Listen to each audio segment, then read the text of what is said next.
Hello, Steve. Your King Ginger. I'm joined this morning by the Megalodon of making shit up. Martin Matt Lynch. Matthew, how are you? Let me switch my tab back here so I can see. Hey, morning. How are you? You're Uh, like it's like a Mystery Science Theater movie. You can't talk to me until you're over there. yes, Let me come over there, and then I can speak to you. my mouth will work. Yeah. Oh Uh, man, already getting shout outs in the chat, Matt. I, I've got a following. What can I say? No, it's Sunday morning. It's a little dreary outside, but we're here. We're prepping and repping. I don't know. I don't think we have I a thing say for. I'm down for prepping and repping. I will sometimes refer to it as hanging and banging. Sure, sure. So I need to complete my prep for tomorrow night.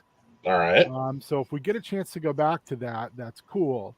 But what I really wanted to talk to you about, Matt, is so Matt and I we became pandemic friends, right?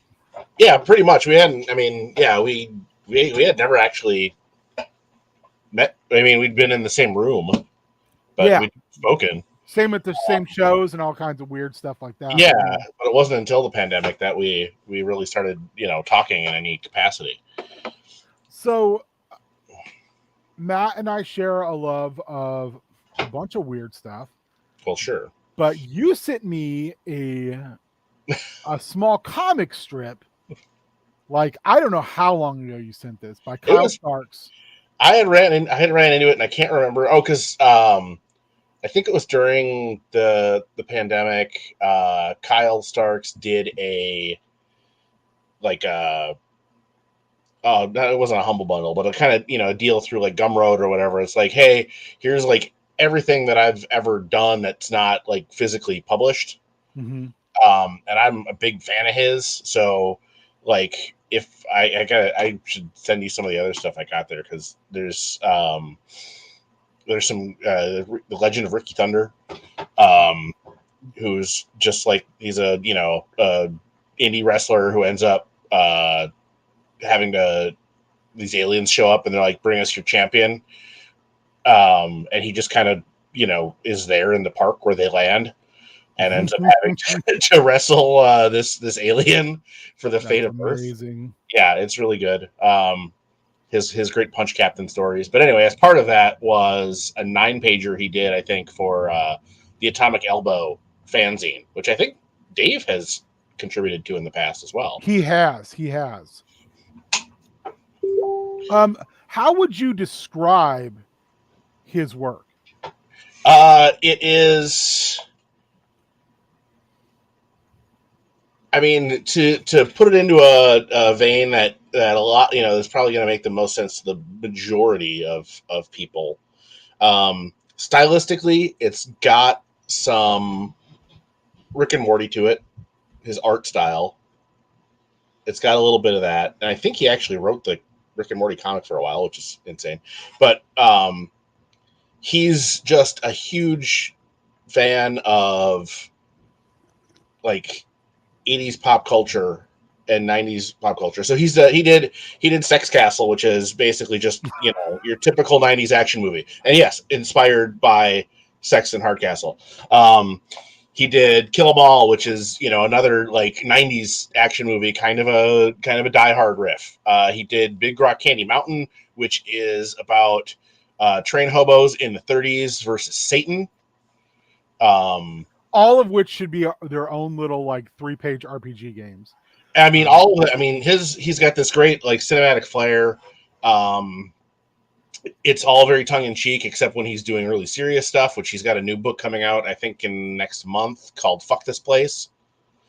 That I'm looking forward to. Kind of a horror book. He just finished up with Chris Schweitzer, the Six Sidekicks of Trigger Keaton, which is basically here's this you know 80s 90s action star kind of in the Burt Reynolds Chuck Norris vein who was just an absolute piece of shit to everybody and it kept getting his shows canceled and these were all of the kid sidekicks from all of his various shows.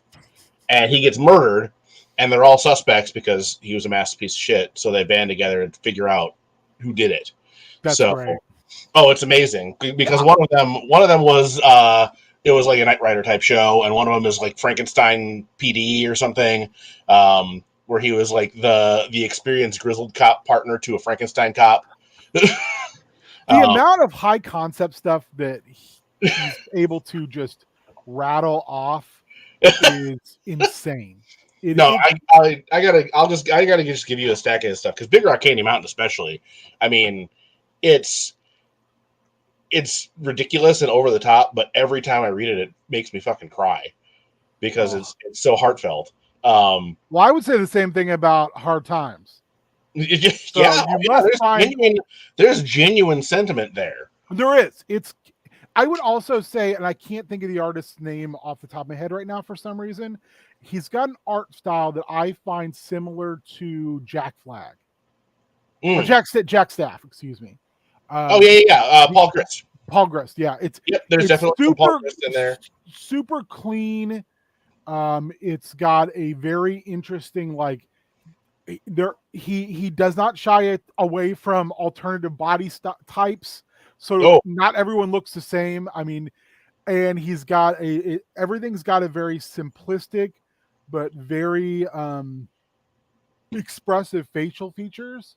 Yeah. And I always find it's almost more about what the characters' faces are doing than the action going on around them. Yes. So it's really great. Hard Times is Matt, tell them the premise of Hard Times. All right. So if you've ever, gone it done, if you ever, greatest wrestling, one of the greatest wrestling promos of all time, maybe the greatest. I don't know. It's up there for sure. Top 5 for sure. Oh yeah, absolutely top 5. Dusty Rhodes Hard Times promo. In that promo, he says, when a computer comes and takes your job, that's hard times, Daddy.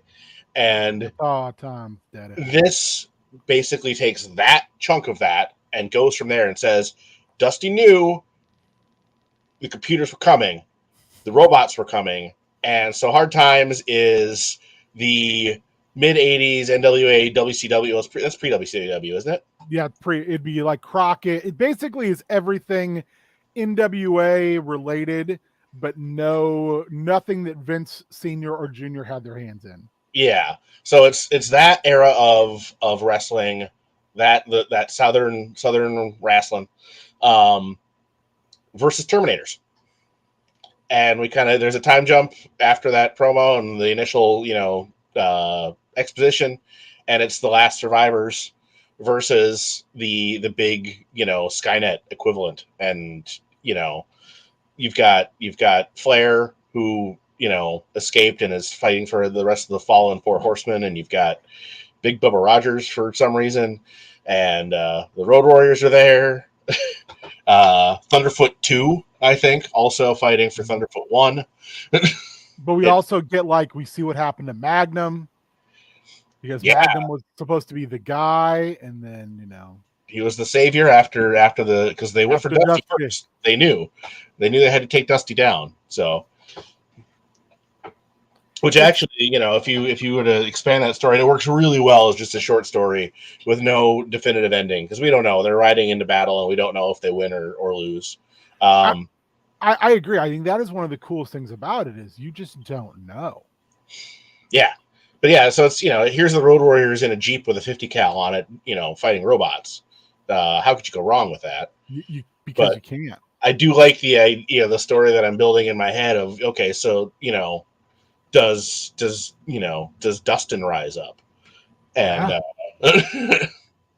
to avenge does Dustin basically become, John? No. Did you say John? John. Are you throwing in some damn some McElroy Metafit? I am not. Does Dustin and Cody become basically Lone Wolf and Cub? Oh, oh, there you go. Yeah, I mean, you could do anything with this You concept. could. Well, and if it's happening all over the world, so like, what's going on in Japan? Where's Jumbo, baby? Where's Jumbo Tsuruta? What's he doing? This is before the rise of the four pillars. The Yeah. four pillars are simply young boys. What happens? So we decided that like the best system to use for this is Powered by the Apocalypse, which is the system that is built, that was the bones and built up the Apocalypse World system. It's the easiest system and most storyteller driven system I can think of. Um, the players are the only ones that roll dice, and you roll two 6-sided dice, and those two 6-sided dice tell you all you need to know. If you roll below a 6 or below, it's a failure with consequence. If you roll between a 7 and a 9, it's a success with consequence. And if you roll above that, is just a plain success. So the cool thing about Apocalypse World style games, or games that are powered by the apocalypse, is they have what's called playbooks. So these are the archetypes that you're using to build your characters.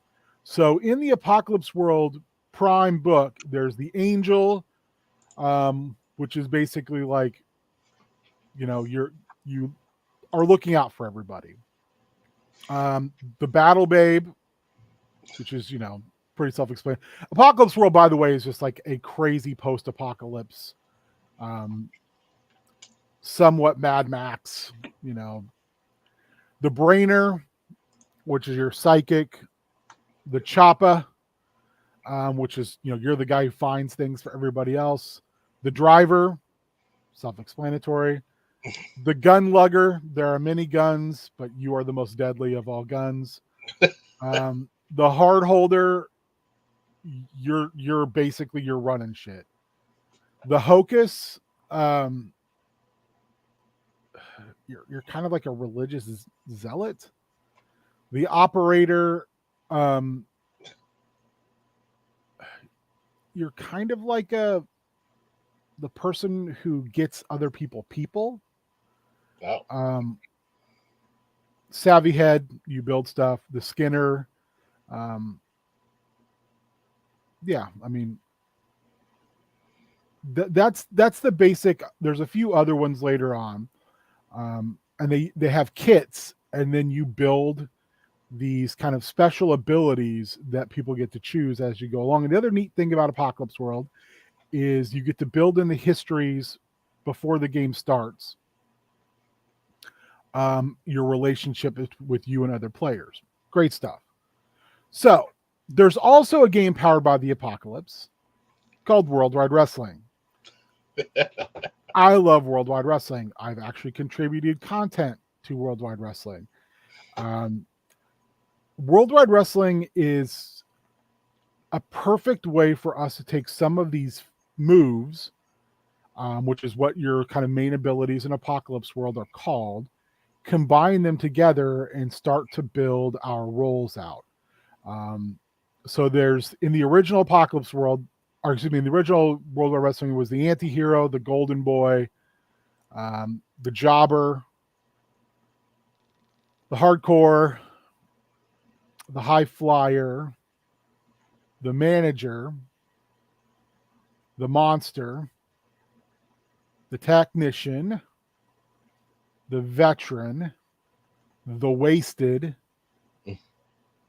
the athlete, the clown, the gatekeeper, the giant, and the provocateur. So season 2, a bunch of these I helped build. The iconoclast, the bomb, which is the time bomb, the foreigner, the boss.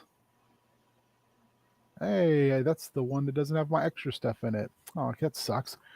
So, and I think, Matt and I talked a little bit. Of course, there's other things like King of Strong Style, National Hero. There's a whole bunch of things you can do, but basically they're all just big. Yeah, the clown would be like Cabana, or Danhausen would be a good example of that. The kind of comedic wrestler.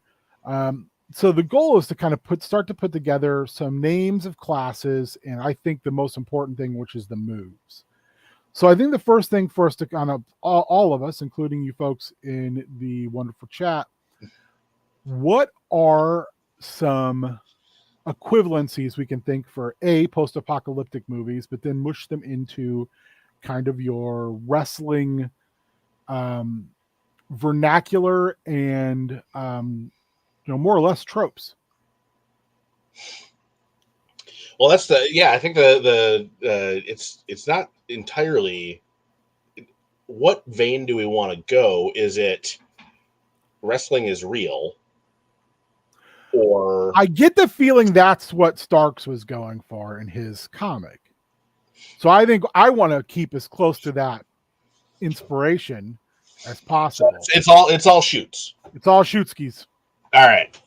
And I'm good with that. I just that seemed like step one to me.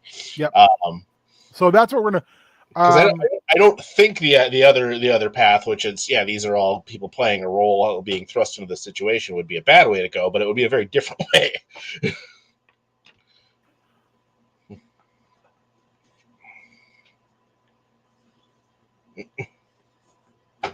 This is also something they advise in games, and this is also something that I've taken from Mike Shade, Lazy DM. Like, figure out the truths of your game. So it helps like define the tone of your game. What is it like for like let me grab one that I've got. Do I have the 6 truths of your world for Chaos Scar are Rustwell Keep is a powder keg of religious, military, socio-economic issues. Chaos Scar is full of ruins, unexplored caves, and even deeper mysteries beyond comprehension. Both sides of the wall, the edge of civilization breeds strange bedfellows. Communities live and thrive on both sides of the King's Wall despite the danger. The further one travels into the scar, not only the more dangerous it becomes, but also the stranger. And I'm not even done there, and I'll probably go back and again tweak some of those.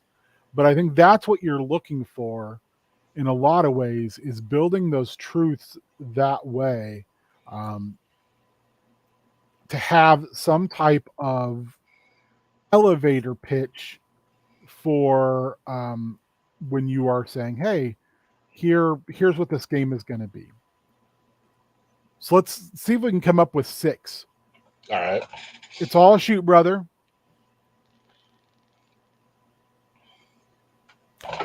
I believe that we're looking at like a 1970s style movie, late 70s, early 80s. Okay. So I think truth number 2 should be not everyone gets out alive. Absolutely.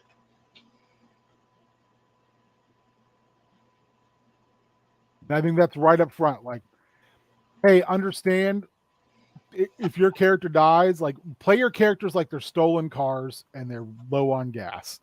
Just pedal to the metal.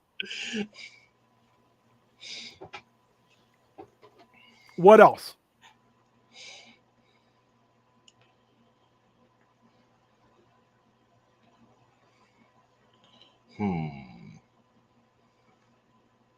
But also, one thing that I've been seeing a lot of people recommend is making an Appendix N. So back in the day, Appendix N was, I think it was in the very first edition. Supernatural would be more like Fiend, Undertaker, those type of characters. Papa Shango is a great example. Do we want to go into that with this? Hell yeah, I think so. If it's a shoot, I mean, I guess you had Muda, you had Fireballs. Yep. So you had Techno Team 2000. I mean, so that absolutely. I mean, it was the bionic elbow a bionic elbow?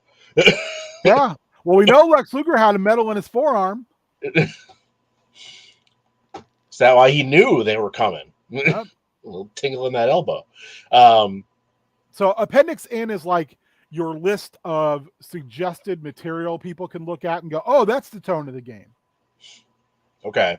And it was like something they did in like I think first edition D&D. Like it was in the back. So it's like, hey, this is what you're looking for, and it would have like books and movies and music, and it's like this is the tone. What's that Terry Funk movie that he did in the 80s? Was it called I Like to Fight? Oh, I don't know. Now I gotta look it up real quick.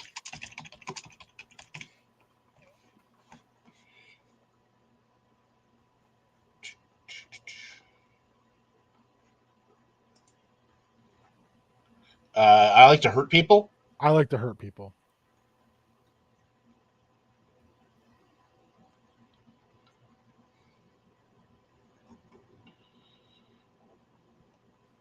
So, we got kind of a start going in that too. So let's get back to kind of or hey, would El Santo be alive at this point? Because that dude was fighting monsters and shit all the time. 85, I think he would have been pretty old. He would have been, yeah. But El Hijo del Santo would have been young. He died in 84. Oh, crap. I like what that does for the story. Maybe he knew. Maybe or maybe he's a ghost. Maybe he's like a ghost. And they recently did this over at Marvel. Doctor Strange died. And when the Sorcerer Supreme is dead, all the shit that he'd been keeping in check is like, It's party time, baby.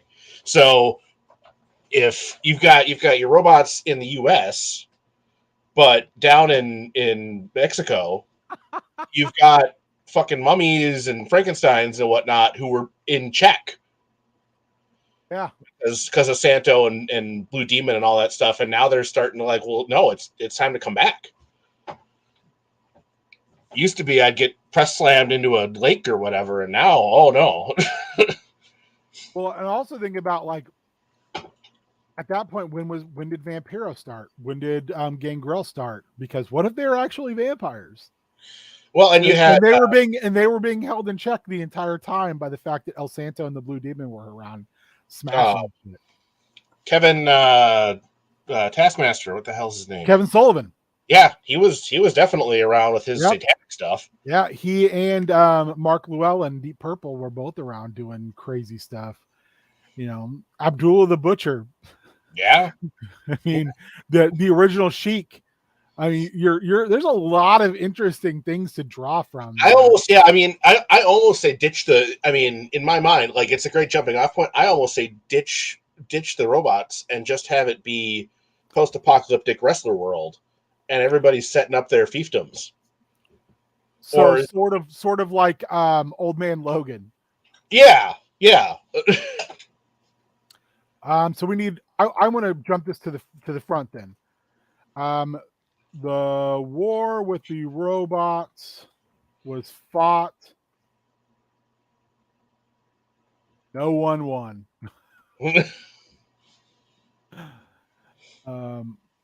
That's I think that's a good truth. Like that's where we're at. Yeah. Yes, Super Spike. Shockmaster is basically Lord Humongous. Yeah. Holy shit, that's awesome. A really, really, really Uncle Fred, stumbly bumbly Lord Humongous. Yeah, he's terrifying, but he's gonna trip over some shit. But at this time, there was a Lord Humongous in wrestling. That's true. Sid Vicious. Yeah. So who is not a stumbly bumbly, was a terrifying human being. So I think the other thing is, do we want to? So if everybody's playing existing people, we're limiting it to 85 and before. Only the strong survive, i.e. wrestlers. Yes. Players. We're going to bump that out of the truths and just put Rules of the game. Players must choose a NWA/territorial. You don't want to throw the Fed in there? I would assume because the Fed is in New York, it was the first place hit. Okay, so it was because like if you're the robots and you off Dusty, who do you? There's an MSG show, and they hit first. That's ground zero. Yep. We're gonna put that up in the truth. After Dusty is killed. So yeah, what mania would that be? Killed. Oh, that's a good question.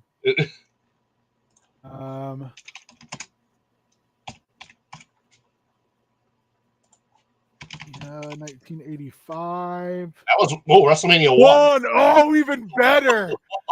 Even better. Killed the so robots. Long. You were too pure for this world. WrestleMania. Well, we could. I guess. Do we? Okay, so Hard Times was 85. Do we want to? That was the prediction, though. Do we want to say this is like 86, 87? Yeah, I say WrestleMania 3 because they hit in 3 different places. It's like a coordinated. Even if we're just taking the Starks thing as a rough thing, like when the hell was Thunderfoot around? Seems later to me. I think there might have been. That's the one thing about a lot of those guys is they were like Mr. Wrestling 2, or they were son of, or was somebody else taking on the mask after someone else retired or moved on. Okay, Thunderfoot 2 was Gene Ligon. My Dusty's pretty good. Is Thunder.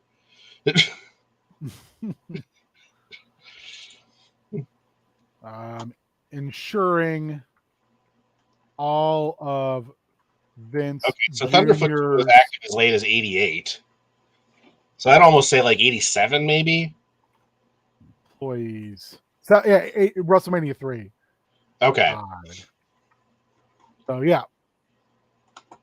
No WWF. No WWF, but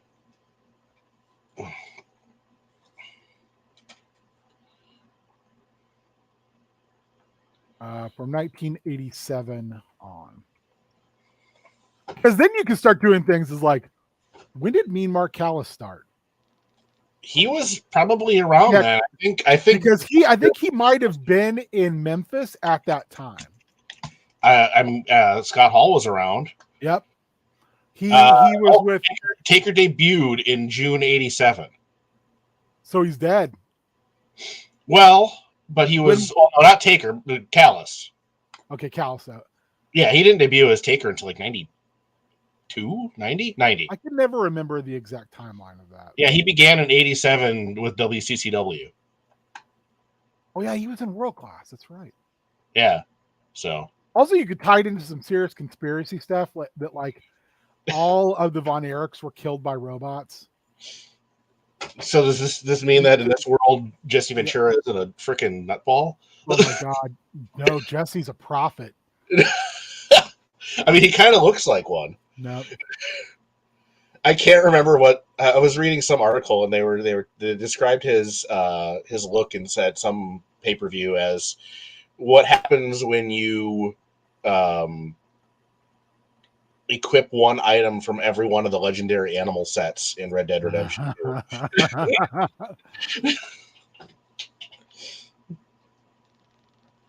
Yeah, 87. What WrestleMania 87, what month was it in? Let me see here. March. Okay.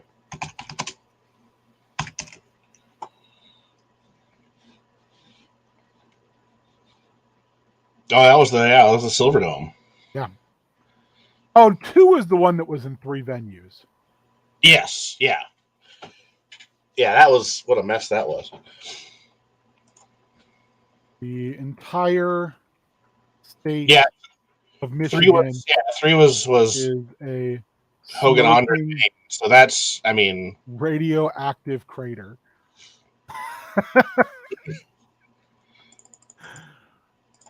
Hey, they nuked it from space. It's the only way to be sure.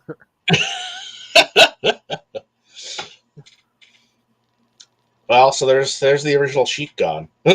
unless he was working the territories at the time, moving around. I would say Shaggy and Super Spike. First of all, I'm going to stay as far away from Jerry Lawler as humanly possible. I think he's a disgusting human being. Carrie, I would say Carrie would have been alive at this point. I can't remember if he'd lost his foot yet. But I don't know if you could totally, yeah. What if Carrie built a bionic foot? Because I think some of the other Von Erichs are already dead. And like I said, I want to believe in my fiction that the robots organized the deaths of the Von Erichs. Oh.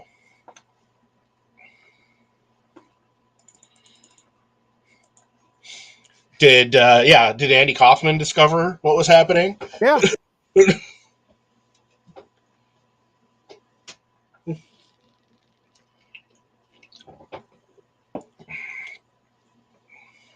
Yeah, I think let me depress myself by looking at the Von Erichs. Oh God, I loved the Von Erichs as a kid.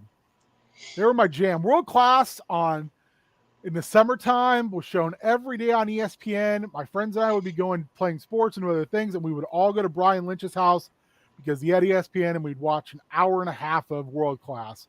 Iceman King Parsons, pre King Kong Bundy, such good. All those Von Erich boys. The goddamn Freebirds were around. So David had passed. Mike overdosed in '87. We'll say Mike was a victim of the robot conspiracy. But Chris and Carrie are still around. Mm-hmm. Well, Chris was never much of a... No. He killed himself a little bit later, and he was never much of a wrestler. No. And Carrie and David were still around. Yes, and Fritz. No, it wasn't David. David died of the drug overdose. It was David died in Tokyo. Yeah, that was 84. Who was the other? Who's the Kevin? Kevin's still alive right now. Yes. Barefoot Von Erich.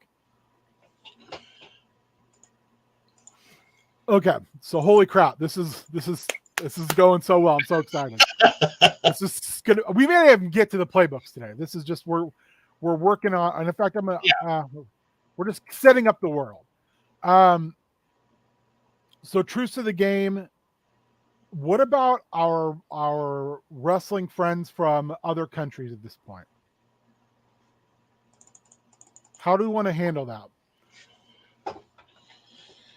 I mean, I imagine travel would be difficult. Yeah. I'm fine with the Mad Max rules that planes are basically not a thing except for weirdos, but boats are pretty standard, so it's probably back to earlier thing. I don't know if it's Waterworld rules. But you can travel between countries, but it's not easy, or continents. But I also want Japan to be open just because both freaking Bull and... Oh my God, though, remember who had their own private jets? Oh. Those goddamn Crockett boys had jets for the Four Horsemen, and Dusty had his own jet daddy. Oh, shit. Okay.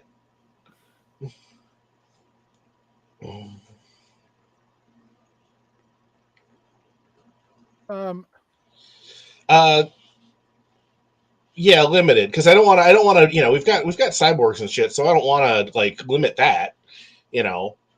If you want freaking I don't know,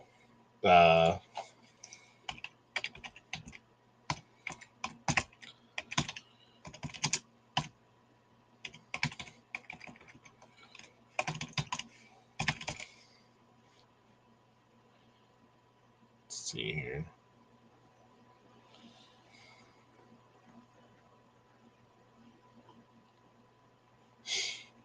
Yeah, I mean, I don't want to get rid of any eliminators type here's Tank Man sort of deal. Here's Minotaur. Yeah, is I mean, it's too early, but is Mantar, some sort of hybrid? Is he a mystical being? We don't know. But see, you could bring Mantar in as a villain now because he Good. could literally just be a Teenage Mutant Ninja Turtle style mutant. Oh yeah, okay, we got mutants. That's right. Yep. I mean, the way I'm looking at it is this is like a mishmash of all late 70s, early 80s action, post-apocalyptic. Like if you've ever seen, especially Hell Comes to Frogtown, any Italian knockoffs, it's all fair game. Warriors of the Wasteland, Escape 2000, Bronx Warriors 1985. What the hell was that other one that they with Mega Weapon? They did on MST. God, I just had something and it just ran away. So yeah, all right, let's go down here and put that in. Italian knockoff. Yeah, I mean they're all knocking off Mad Max. And are we thinking like Mad Max level where like society is crumbling but it's still mostly there? Or are we talking Road Warrior where we've gone, full? My feeling is it's like just at the cusp between Mad Max and Road Warrior. Like we're just hitting that,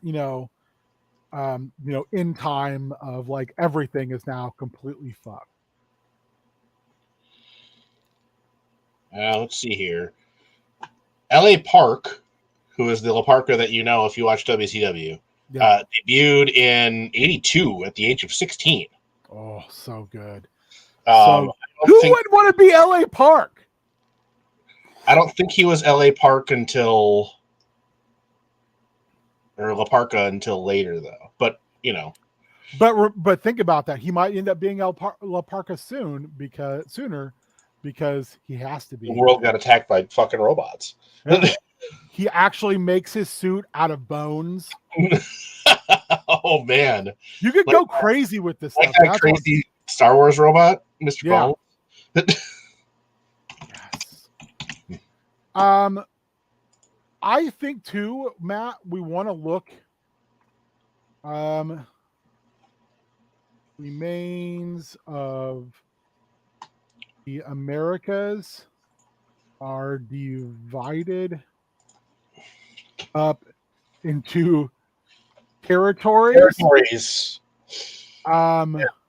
Just take that. I mean, I'll pull out the comic book history of professional wrestling and take that territory map, and that's just we can stick weird shit like having those territories. Like I love the idea of like Gangrel, Vampire Warrior, whatever we want to call him, like literally like taking over what was the bottom part of Florida, and it's just like now all vampires. Well, Sullivan was down there too. Oh yeah, or Kevin Sullivan opened a gateway to hell, and now just like sits on a throne of bones, making crazy decrees. Yeah. So yeah, here's I got the Wikipedia map of the various wrestling territories. You want to put it in chat? Yeah, I'll let me just grab the link here.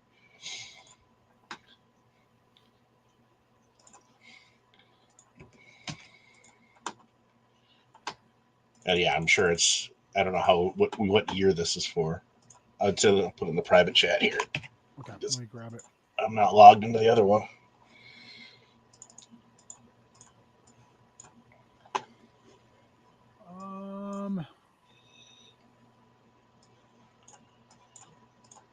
Put it there so people can see what we're working on. And then we'll grab this. So yeah, the the Southeast, there's a lot going on there. That's the hub, Daddy. That's a lot of. There's got to be a lot of interscene warfare happening. And in reality, there was. Oh yeah, because I wonder if was this the time where the Pothos were running mud shows against Lawler and Dundee, and there was like actual super heat.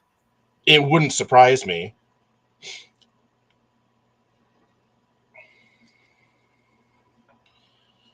And yes, obviously before the AWA fell apart. Well, and that's the key is like let's look at this map and try to figure out what would work. I would say like big time wrestling, which is Michigan, is just like now an apocalyptic wasteland. Yeah. And that would have taken out some of the AWA's territory as well, but not all of it.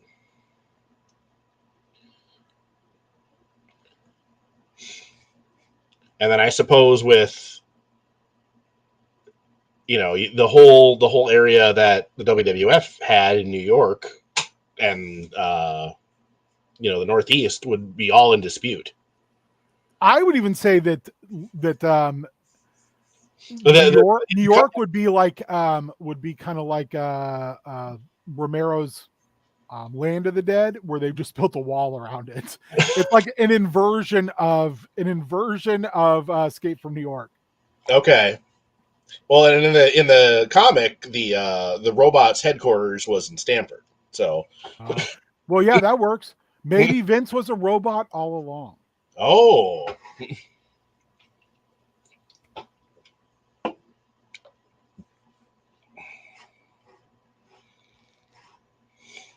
AWA is in a nuclear winter. We're hungry. We can survive. We're gonna save this. We're gonna save this image. Put it on the desktop so I can pull it later. All right. Free this you would still have access to the hearts, wouldn't you? Had they to the Fed yet? I think they may have just started. Okay, so you could fudge that. Yeah.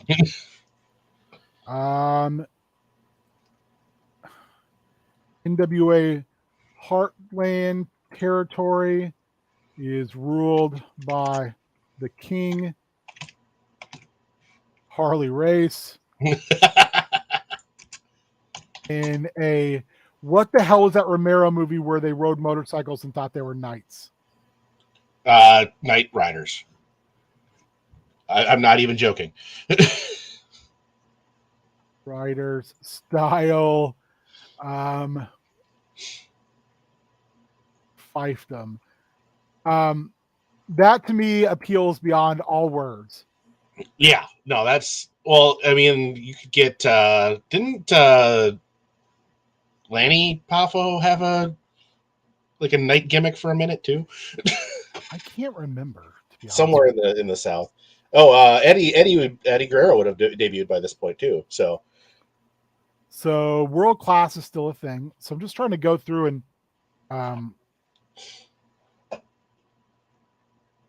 yep. What would world class be like? I mean, it was very they were built, that whole promotion was built around the Von Erichs, wasn't it? Yeah. Reeling from the I mean, it's going to be kind of a, what robots killing some of the Von Erichs family. Yeah, it's going to be like some Game of Thrones kind of shit. Oh my God, that's even better. Everybody kind of seeing weaknesses, whatever.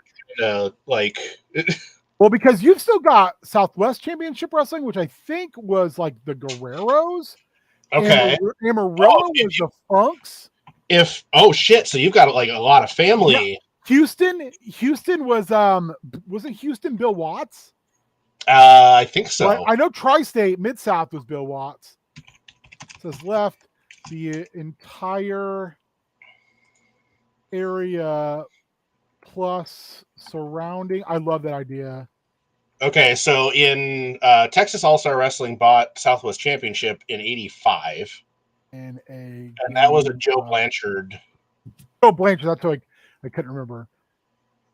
But I don't know who was all. Oh yeah, you had Chavo and Mondo working that promotion. Cowboy Bob Orton. I mean, I'm sure a lot of people are just coming through, but so that gives us like all of this area is already done. It's just a huge like mismatch of like southern, Texas, Game of Thrones, which is the best. Yeah, everybody's just trying to find that hook to get them the next one over. It's who was the Florida championship wrestling from Florida champ at this point? I don't think it was Dusty. No, I think he was. Dusty was with them Crockett boys. Yep. Let me see here.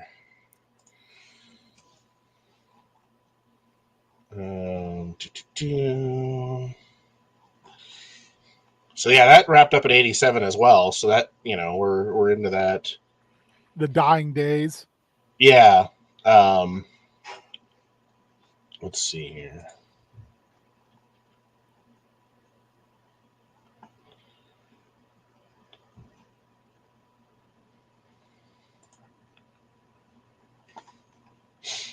Championships.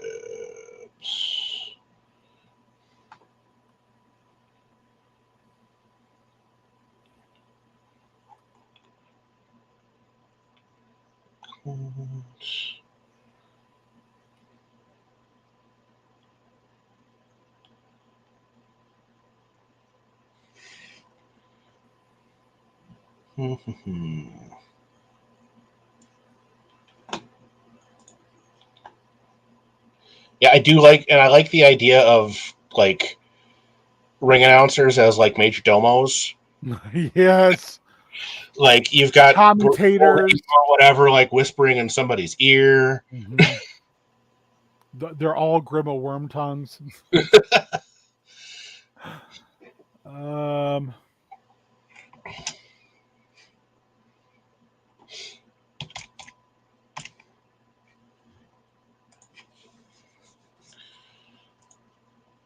Okay, so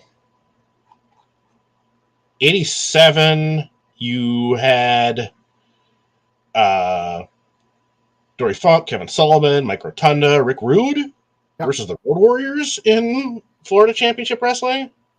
And okay, so they were still part of the NWA, so they had like Rhodes and Flair and stuff were coming through there. Yeah. Was there a champ down there at this time? Let's see here. The Florida champion, which I assume was their champion, was Mike Rotunda. Okay. In '87. So Steve Kieran and Stan Lane. They were the fabulous ones, or were they? I don't know if they were at that point, but they definitely had been. So get a little bit of that fabulous magic happening. Who were the big heels down in Florida? Does it say? Let's see here. I'm just looking at the general. This is just kind of their big belt or their big shows. So, Big Bubba Rogers was down there. Norman Smiley, hell yeah. It's got to be Kevin. It's got to be Kevin Sullivan, because that whole angle got crazy heat. Yeah. And he was in the championship match against Rotunda. So okay. So do we want to say Kevin Sullivan's? I mean, it fits. It's Florida. Yeah.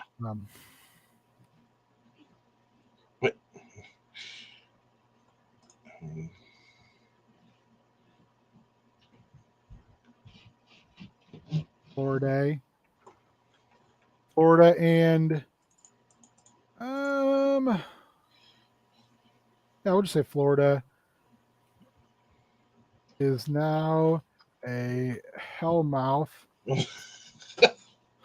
ruled by Kevin Sullivan, And woman.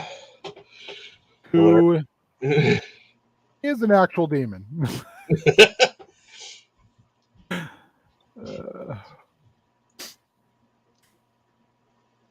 I like the idea of Kevin Sullivan being like an evil Jason Blood.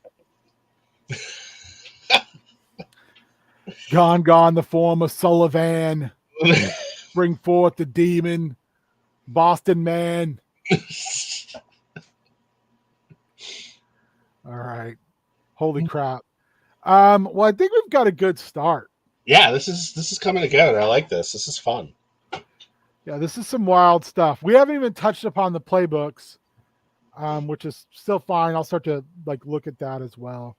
But let's see if there's any more things we can consolidate promotion wise, or we can at least look at. I'm just getting them listed out now. Stampede.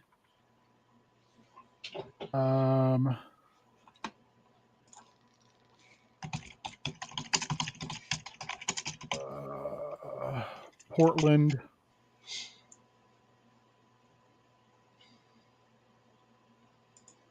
Big time.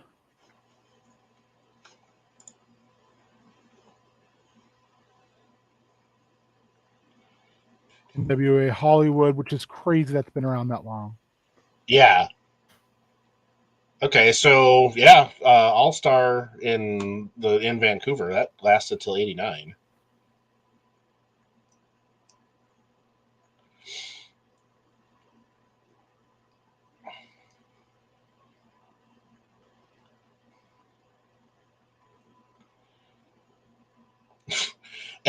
All right, Mauro Ranallo got his start in All Star Wrestling still in his teens.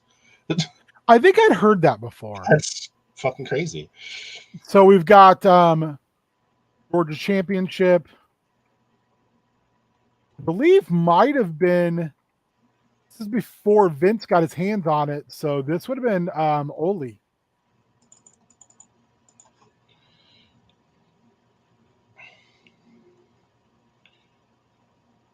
What, Mid-Atlantic, which was the Crockett's. Yep.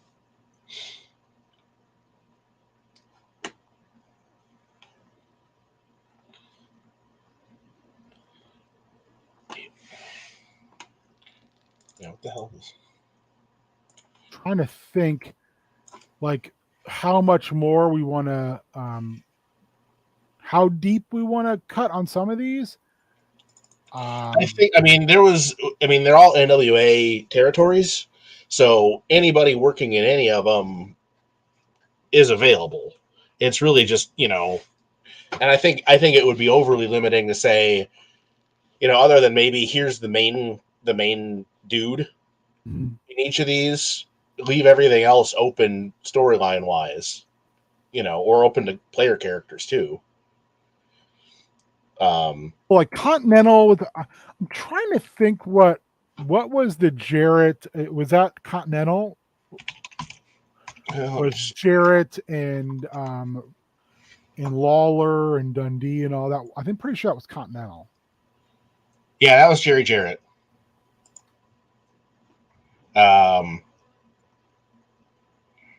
they were affiliated with the AWA at that time. So that was where the Kaufman, storyline ran. So let's see here. Kurt Hennig was the champion in '88.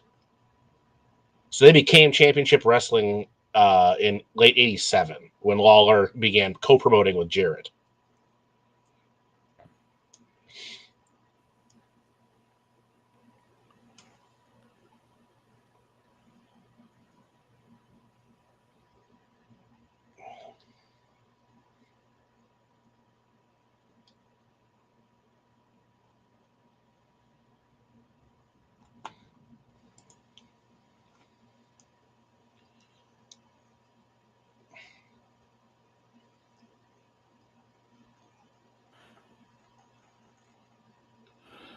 Western States Wrestling Alliance.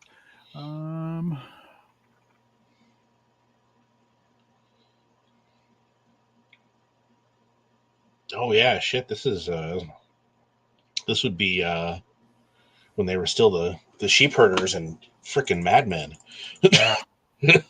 Yes. New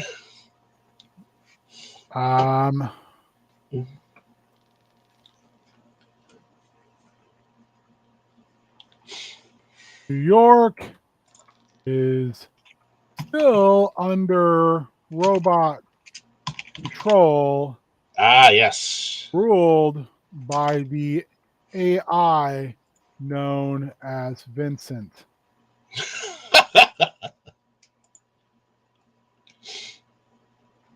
Kennedy.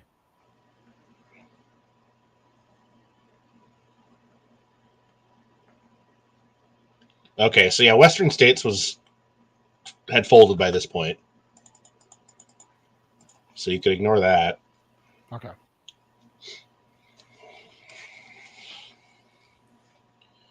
So I don't even know what McMahon as a acronym Well, or it could just would be be. VKM 3. Oh God, that's even better.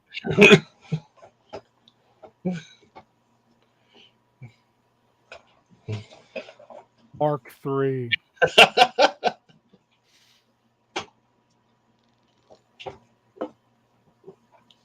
I love it. I feel like we hit like all the big stuff. We just kind of have to fill this in. And Yep. I would love to like. I mean, the whole thing really blends well with that kind of, Game of Thrones medieval sort of deal, because so many of these promotions were family affairs. Yeah. It's a lot of, well, I was the big man in the 70s, and now I'm going to make my kids the big man so that I can keep owning this.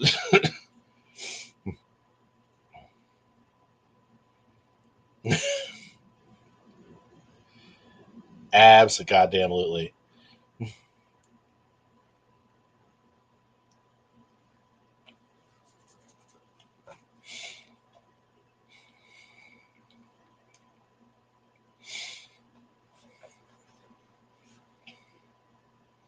And then, yeah, there would be, this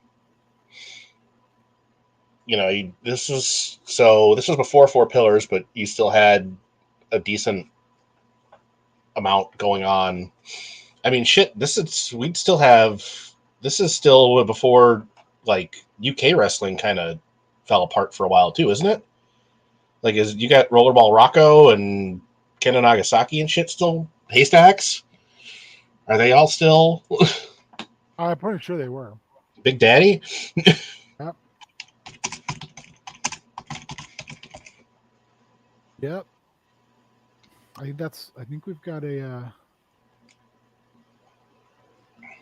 Yeah, I I mean, want to say like Puerto Rico literally is Escape from New York.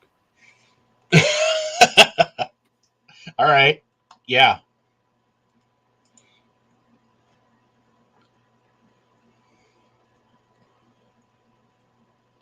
Okay, so World of Sport on wrestling on ITV ended in '88. So Okay, yeah.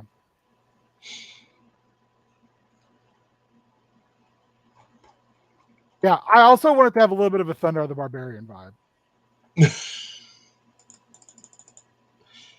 yes. It's like Tiger Mask is now an actual tiger person. Ooh, yeah.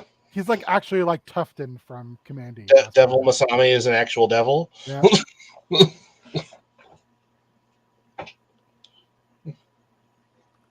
Well, holy buttholes. I mean, it's a hell of a framework we got here. Yeah, I'm very I'm very excited about this completely dumb idea that we've blown out of proportion. Well, there's so much potential. Like, what is there? Like, and I mean, maybe we don't need to get into that. Maybe it's too limiting. Is there any kind of like, is there an Iron Throne equivalent in this universe? Is it the NWA title? Is it like, if you have the NWA title, 10 pounds of gold? yeah, is that the Holy Grail? There we go. Is that the ultimate quest?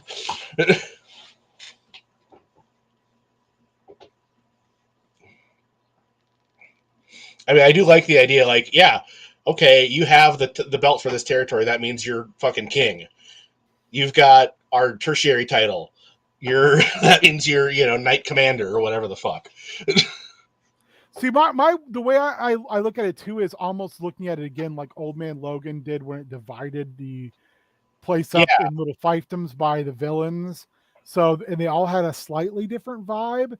And that's kind of what I want to do, because I also want to kind of think, well, villains, heels should probably be in charge since they break rules. And there are no rules now to break. And well, also, isn't it more fun when the faces chase?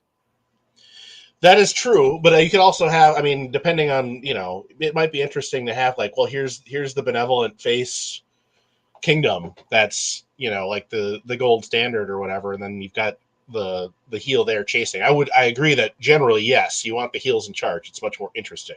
I think world class is that, because I do think world class is like Game of Thrones before the at the end of Robert Baratheon in charge. Fritz is on his last legs, and going to shit. Yeah, but and all the other vassals are planning to take the throne of Texas. Because in my mind, Texas has now basically annexed all of this. From Louisiana all the way over through Arizona, up through Oklahoma. Texas is basically, this is now Texas. I like the idea of WCCW letting Southwest keep going just so that somebody else has to deal with the undead. I was thinking this is like more like a big wall. Okay. Like this is like in between here is where like, because Southwest was Joe Blanchard, right? Yes. So Joe Blanchard was a prick and everyone hated him. So Joe Blanchard is basically the Black Watch watching the wall. And because he's a dick, he sends none of the aid south to AAA, CMLL, and he hoards it for himself on the border and doesn't let any of them through. Is that maybe that you could some sort of mystical wall or like an earthquake or something physically separated it down there, so it's I like that, an earthquake. I like that. Because if somebody's dropping nukes or whatever, that's probably gonna affect stuff.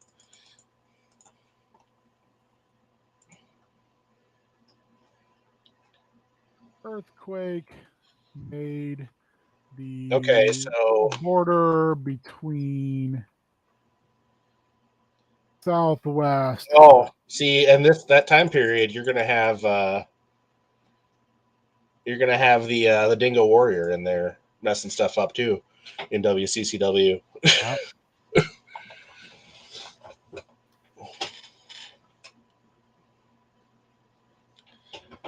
Oh God, yeah, man, freaking Hellwig as like a desert cult leader trying to break Destrucity.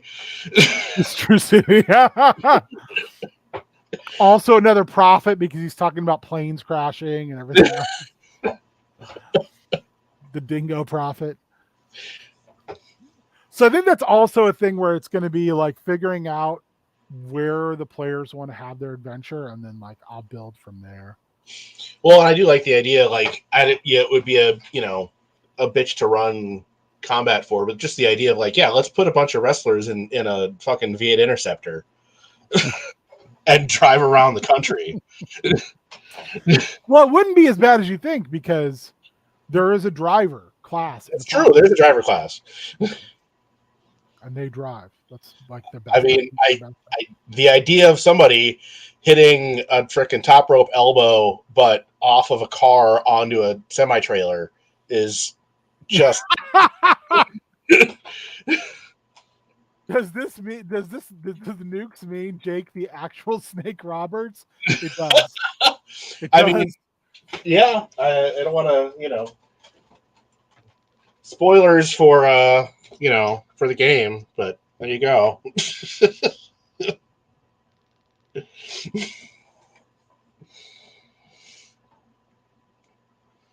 Or maybe he's like Squeeze and he's just got snakes for arms. I don't. Or the movie Slither, the old 70s snake movie.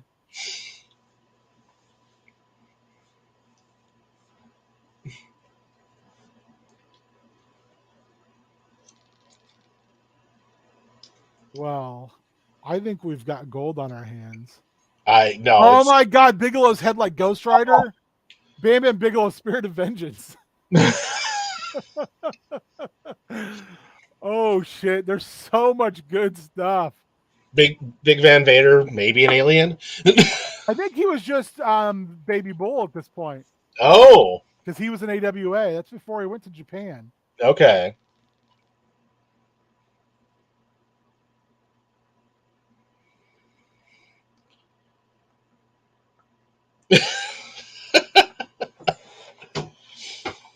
Yeah, we talked about Manitar earlier. I think, as Matt pointed out, that's later on. It is later. You can still use him, but there were definitely other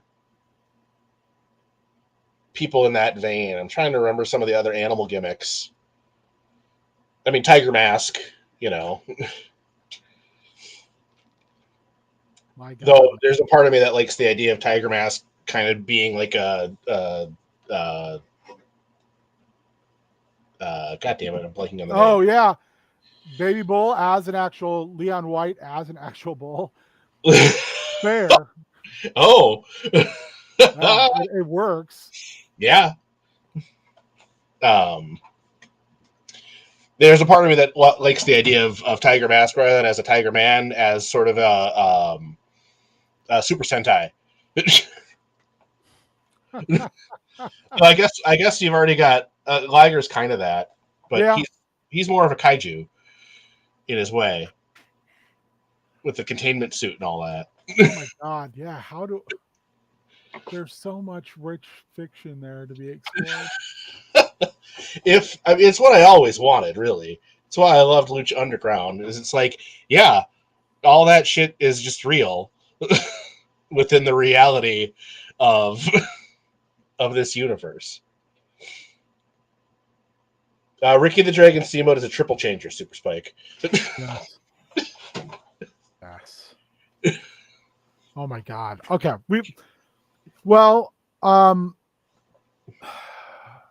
don't know if you've got time next weekend, Matthew, and you'd like to come on for a part 2. I don't know if I do yet. I think I do, though. Okay. Well, if so, let me know, and we'll pick this up where we left off, because holy butts. I feel like we've I will put a folder together in the Dropbox, and we'll I'll do some digging, some research here, and I'll throw some of these things in there, and we'll keep building. Shaggy, Super Spike. I know there was somebody else on there too. I'm not sure who they are, but thank you. Thank you for joining us, everybody. Yeah, and we'll keep kind of building out this Hard Times 1985 or 1987. We need to change that. Yes.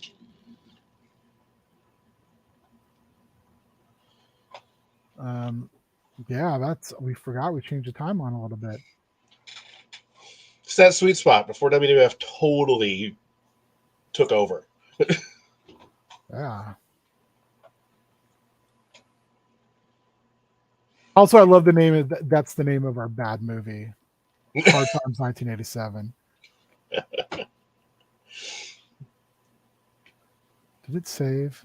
I want to make sure it saved somewhere. I was gonna say, yeah, when Big Trouble in Little China had come out by then, right? Probably pretty close, yeah. This definitely has some of that vibe. Yeah. Oh, no, I can't find it.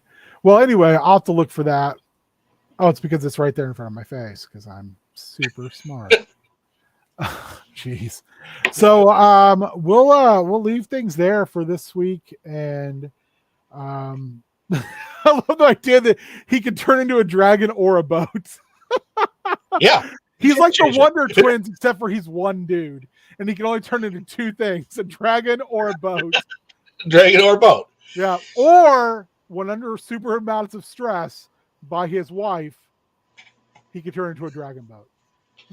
Well, and does he have steam powers? A steam-powered dragon boat. Yes. Oh my God, what is wrong with us, man? All right, guys. You have an excellent rest of your Mother's Day. If you end up with ideas, comments, concerns, please let us know. If you are around tomorrow evening, it is down in Outlands. Hey, spoilers, but Warrior's character died last episode and went to heaven. And by heaven, I mean the plane of Bitopia. And Shannon's character made a terrible decision on a wish spell. So things are going to get ugly, I have a feeling. So feel free to join us tomorrow at 7 p.m. on this very channel. Matt, what do you got coming up? Tiny Ming Tuesday. That's so all my calendar. Perhaps back here next Sunday. So we'll see. You can find me on the interwebs, various places. But I'm not doing a ton. Main thing, I guess, if you like what I do, HypnoHustlers_customs. Hell yeah. I finally have my thing set back up and some customs to share, so I should take some pictures today. Nice. Next Thursday, I'm not sure what we're going to play. We'll probably take a little bit of break from Stone Shard. I did pick up the Fermi Paradox, which I'm kind of intrigued to play. It's a god simulator where you are building your area of your galaxy and helping certain races and planets to evolve, keeping others down, and basically just being a malevolent deity. So I'm kind of excited about that because there's an entire race of dinosaur people. And I want to get those dinosaur people to have spaceships and conquer other peoples. Dinosaurs. Dinosaurs, yes. I believe that is what needs to happen. All right. So we've Minnesota goodbye for long enough. Enjoy your Sunday. Tell your mothers that you love them in any fashion you so choose. And we'll see you maybe on Monday. We'll see you next week at some time in some way, shape, or form.